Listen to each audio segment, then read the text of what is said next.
Au sommet, un bouquet installé là par les charpentiers, compagnons du devoir. C'est la tradition, s'ils sont bien reçus par la ville qui leur a passé commande, ils la remercient. Sinon, c'est un râteau monté tout en haut de la toiture, une manière de souligner la qualité du travail fourni.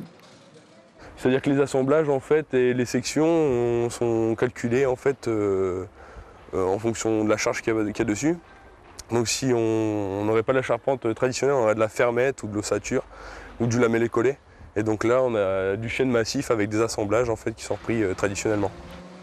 Ensuite, on prépare la grande ascension. L'ouvrage sera posé à 23 mètres de haut, sous l'œil heureux de curieux venus en voisin, satisfaits de pouvoir enfin oublier le toit de tôle installé sur l'église pour panser ses blessures de guerre. Du provisoire qui avait duré plus de 50 ans. C'est un peu, disons, désolant de voir qu'une église qui a quand même eu son historique, qui a commencé à pleuvoir dedans, commence à avoir un peu de souillure sur les murs, voir aussi des plantations qui commençaient à pousser à droite à gauche.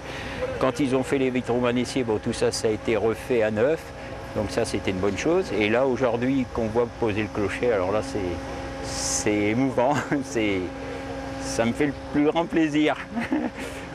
Une église dont on dit qu'elle fut fondée en l'honneur des croisés, reconstruite à la fin de la guerre de 100 ans, dotée d'une haute flèche perdue dans les tourmentes de la Révolution. Puis ensuite, au XIXe siècle, il y a eu remplacement par un clocher et un campanile. Et la philosophie des monuments historiques est celle-ci.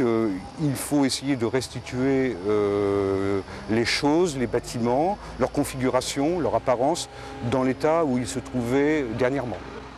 Le clocher neuf pourrait être dévoilé en mai ou juin prochain.